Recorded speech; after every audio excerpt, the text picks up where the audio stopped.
Photos तो नमस्कार। मैं योगेश पांडे आज आपको ऐसे व्यक्ति से मिलाने जा रहा हूं जिनकी आंखें सन 2012 में चली गई थी और उसके बाद इनने समाज में अपने अपने मनोबल से, अपने योग बल से, अपने साधना ध्यान के बल से एक ऐसा बिजनेस खड़ा करके दिया है जिसमें आप करीबन 100-150 लोग रोजगार पा रहे हैं। सोचने वाली बात यह है कि इनकी आंखें जाने के बाद यह इस काम को कर सकते हैं, तो आज एक आंख वाला आदमी क्यों भीख मांग रहा है? सर, आप कुछ अपने व्यापार के बारे में और आंखें कैसे गई इस बारे में बताना चाहेंगे सर? जी, देखिए मेरा नाम एनके भट्ट है। जी मैं 1998 में मेरे को एक बुक हाथ में आई थी, जी योगी कथामृत। जी उसको पढ़ने के साथ ही मेरा सारा लाइफ चेंज हो गया जी और मैंने इंडस्ट्रियल इंजीनियरिंग कर रखी है जी सर। और उसके बाद मैं फॉरेन लैंड में जॉब करता था। जी मैं इटालियन ग्रुप के साथ रहा, मैं जापानीज़ ग्रुप्स के साथ भी रहा और मैंने ब्रिटेन, अमेरिका, नाइजीरिया, इटली ऐसे कई कंट्रीज के साथ मैंने या वहाँ के इंडस्ट्रीज के साथ टॉप पोजीशंस में काम किया है। जी और 2012 में मेरे को पता नहीं चला, मैं उस समय नाइजीरिया में था, इटालियन ग्रुप के साथ ही थे हम लोग। कुछ वहाँ पे एयरपोर्ट्स के डेवलपमेंट और पेट्रोलियम डेवलपमेंट के ऊपर काम कर रहे थे। तो मेरे को न्यूज़ मिली कि मेरे फादर की डेथ हो गई है और मेरा ये शूट अप कर गया जी। और बट मुझे पता नहीं चला और कुछ ही टाइम बाद एक दिन अचानक से पूरा सब कुछ आंखों के सामने वाइट लेयर्स ही आ गई जी। काफ़ी मैंने इलाज कराया क्योंकि मैं काफ़ी फाइनेंशियली स्ट्रॉन्ग था उस समय, काफ़ी अच्छा मेरे पास फंड्स थे और मैंने जहाँ जहाँ मैं पॉसिबल था रशिया इधर उधर मैंने किया, बट वो समस्या मेरी कुछ ज़्यादा वो नहीं हुई। बट हाँ, एक रशियन डॉक्टर थी ल्यूबॉय, उसने ये ज़रूर कहा कि भाई इंडिया जाओ और वहाँ जाके योग के थ्रू इसको कोशिश करो। जी सर। तब मैंने डिसीजन लिया कि चलो मैं अपना ये सारा बिजनेस वाइंड अप करके और 2015 में मैं फिर इंडिया आया और मैंने यहाँ एक वेंचर शुरू किया, केवी सिस्टम्स प्राइवेट लिमिटेड करके, जो 3 सेगमेंट में काम करती थी। इंडस्ट्रियल स्पेयर्स ट्रेडिंग, कंस्ट्रक्शन और जर्नल ट्रेडिंग के ऊपर। और मेरा ये जो भी वो था, मैं रतन टाटा जी से काफ़ी प्रभावित था, पहले से ही मैं काफ़ी प्रभावित था रतन टाटा जी से। तो उनका एक जो चैरिटी ब्लेंड विद बिजनेस का जो उनका एक मॉडल था, मैंने उसी मॉडल को अडॉप्ट किया। उसी के हिसाब से मैं कभी अपने को बिजनेसमैन नहीं कहता हूँ, मैं हमेशा अपने को एक इंडस्ट्रियलिस्ट कहता हूँ जो चैरिटेबल बिजनेस करता है। जी सर, इस समय आपके पास कौन कौन से उद्योग है ऐसे जिससे आपको आय मिलती हो और समाज को एक प्रेरणा मिलती हो? मैंने सबसे पहले तो यही इंडस्ट्रियल बिजनेस के ऊपर अपना फोकस शुरू किया। फिर धीरे धीरे मैंने जब देखा कि पहाड़ों का जो हमारा पुराना सिस्टम था घराट वगैरह का, वो ख़त्म ही हो गया है, लोग इनफैक्ट भूल भी गए थे घराट क्या होते हैं जी। तो तब मैंने 2019 में घराट के ऊपर काम करना और इन्वेस्टमेंट करना चालू किया और मेरा पंतनगर यूनिवर्सिटी के साथ उसमें एक एमओयू भी साइन हुआ है टेक्निकल कोलैबोरेशन के लिए। उन्होंने उनके साथ 2024 तक का एक एमओयू भी साइन है और हमने काफ़ी घराट, मेरा एक ब्रांड है केबीचिया करके, वो इनफैक्ट रिलायंस के साथ भी मेरे वो चल रहे थे। फिर 2020 में कोविड आ गया, तब मुझे मजबूरन फिर से सोसाइटी के हिसाब से कुछ ये उस समय सैनिटाइजर्स का आपको आइडिया होगा कि काफ़ी महंगे सैनिटाइजर्स बिक रहे थे जी। तब मैंने यहाँ पे मेरे एक मित्र हैं काशीपुर में, उनके साथ मिलके हमने कवच सैनिटाइजर शुरू किया और वो मुझे अभी भी याद है कि हमने कभी भी उसे 150 रुपये लीटर से ऊपर नहीं बेचा। हालांकि उन सब चीज़ों को करते हुए, मार्केट की कंपटीशन को देखते हुए, मेरा खुद का एक बरेली रोड में एक प्लॉट था 3600 स्क्वायर फीट का, वो मेरे को बेचना पड़ गया, लेकिन हमने हार मानी। जी सर। हमने पूरी शिद्दत के साथ कवच को पूरे उत्तराखंड में फैलाया और सबसे सस्ता सैनिटाइजर उस समय हमने दिया। जी। उसमें जो लॉस हुए वो हुए, ठीक है, कोई बात नहीं, वो तो लॉस तो रिकवर हो जाते हैं व्यापार में। मगर हमने इस चीज़ का हमें खुशी है कि हमने उस कवच की वजह से बहुत सारे लोगों को कोविड पीरियड में वो किया। सर सुना है कि आपकी कोटाबाग में पंचक्की हाँ की आटा मिल है। हाँ, मेरे पास पंचक्की हैं कोटाबाग में जी। और मैं वहाँ पे अभी भी ट्रेडिशनल तरीके से पंचक्की रूट करता हूँ और वही ब्रांड हमारा केवीचिया करके आता है। जी। तो सर वो आटा इन आटों से महंगा है कि सस्ता है? वो करीब 10 रुपये केजी महंगा पड़ता है। अच्छा। अभी मैंने इस समय एक नया प्रयोग किया। मैंने कुछ एक फार्मर से 178 केजी काला गेहूं और जौ का ब्लेंड खरीदा है जी। मतलब उससे बनवाया है। अभी मैं उस आटे का ट्राई कर रहा हूँ कि उसको मैं कुछ सेलेक्टेड लोगों को खिलाऊंगा और फिर मैं देखता हूँ कि उससे उनकी बॉडी में, उनके ब्लड प्रेशर में और वो सब में क्या चेंजेस आ सकते हैं जी। तब फिर हम नहीं तो ब्लैक व्हीट और ये बार्ले का एक ब्लेंड बना करके मार्केट में निकालेंगे। Okay sir. ये हमारा एक, क्योंकि जौ बहुत अच्छा भोजन है आपकी पेट के लिए और काले गेहूं का भी नया नया प्रचलन हुआ है और वो पॉपुलर नहीं हो पा रहा है। हम उसके ऊपर काम कर रहे हैं। सर ये पिरामिड है जी, इसका क्या मतलब हुआ?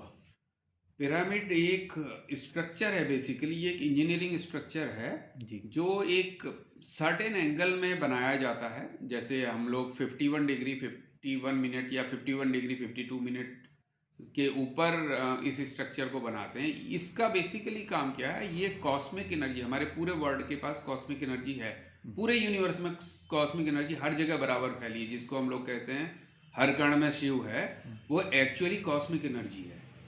तो जब हम पिरामिड को एक सर्टेन एंगल के ऊपर बनाते हैं, जैसे एक 51 डिग्री मैंने भी बताया आपको, 51 डिग्री 51 मिनट या 51 डिग्री 52 मिनट है, ऐसे ही 72 डिग्री का एक पिरामिड होता है। ये पिरामिड्स क्या करते हैं, उस कॉस्मिक एनर्जी को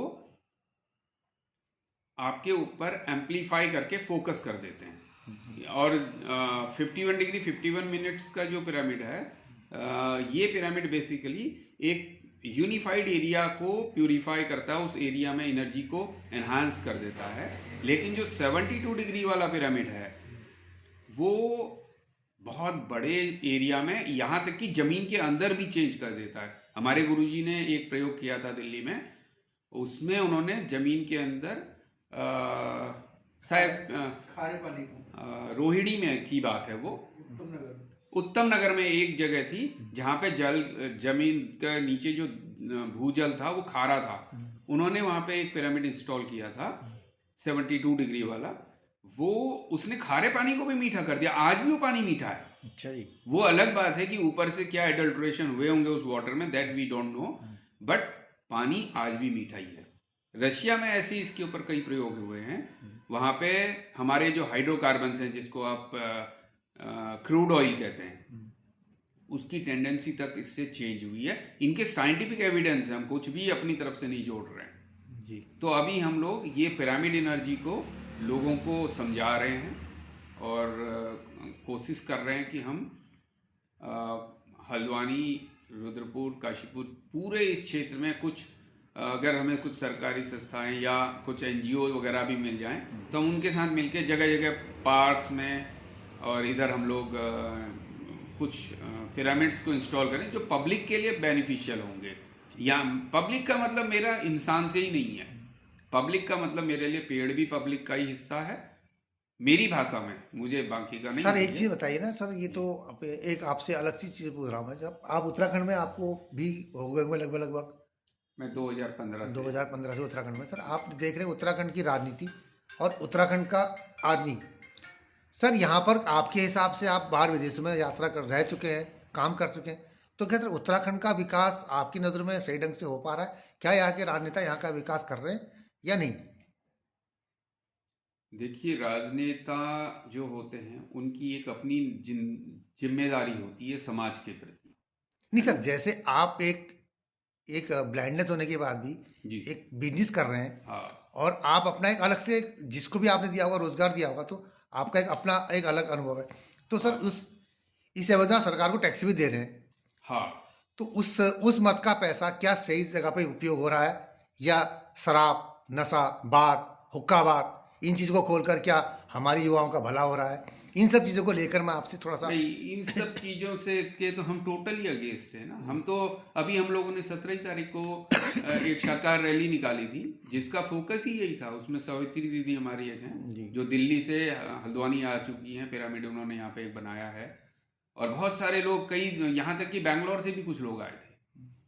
तो हम तो इसके टोटल अगेंस्ट है। हमें नहीं लगता कि हमारे को ये हुक्का बार या ये इस तरीके की चीजें समाज को आगे लेके जाएंगी, हमें नहीं लगता। हमें यही लगता है कि लोगों के अंदर एक स्ट्रेंथ आनी चाहिए, एक स्पिरिचुअल ग्रोथ आनी चाहिए, और उनको फोकस होना चाहिए अपने आप में, ना कि नशे के ऊपर, क्योंकि नशा बाहर की चीज है, वो कभी आपको ग्रोथ नहीं दे सकता। तो सर पलायन के बारे में, पलायन को आप जैसे उद्योगपति जो बाहर से आगे यहाँ पर काम कर रहे हैं, जैसे आपने कोटाबाग में पंचक्की लगाई, आटे की मिल बनाई, कुछ लोगों को रोजगार दिया, अगर ऐसी आपकी तरह 2-4 लोग अगर ऐसा काम अगर पहाड़ों में करें तो सर पलायन रुक सकता है? ना कि देखिए, या ये नेताओं की भाषण से पलायन रुकेगा? नहीं, भाषणों से तो कभी भी पलायन नहीं रुकता, लेकिन पलायन बुरी चीज नहीं है। मैं आपको बताऊं, अगर मैं पलायन होके अमेरिका, इंग्लैंड, इटली, इन सब जगह नहीं जाता तो मैं चीजें सीख के ही नहीं आया होता। जी सर, है ना। मैंने, आपका पलायन बहुत बुरा भी नहीं है,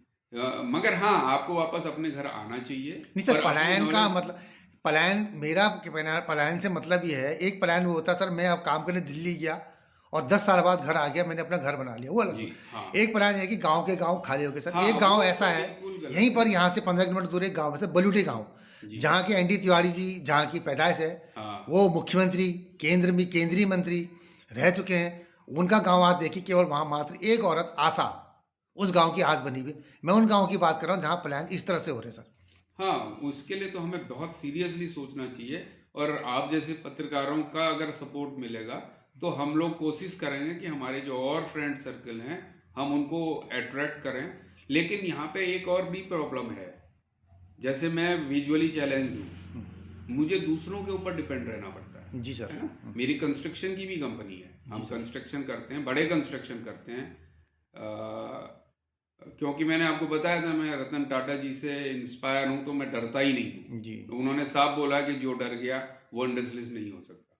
तो मैं टफ से टफ जॉब करता रहा हूं, मगर मेरे साथ में हमेशा ये होता है कि कुछ हद तक जो सपोर्ट स्टाफ है, कई बार वो धोखा दे देता है, क्योंकि मैं टोटल उनके ऊपर डिपेंडेंट होता हूँ। ऐसा कई बार होता है। तो हमको जो एक एम्पैथी एक शब्द है ना जी, हमको एम्पैथी के ऊपर थोड़ा सा काम करने की जरूरत है। अगर हम एम्पैथी के ऊपर काम करने लगेंगे तो आदमी को सही और गलत का पता चलने लगेगा। उसके बाद वो दूसरे को धोखा ना देके, क्योंकि मेरे को धोखा देके अब मेरा कुछ भी नहीं कर रहे।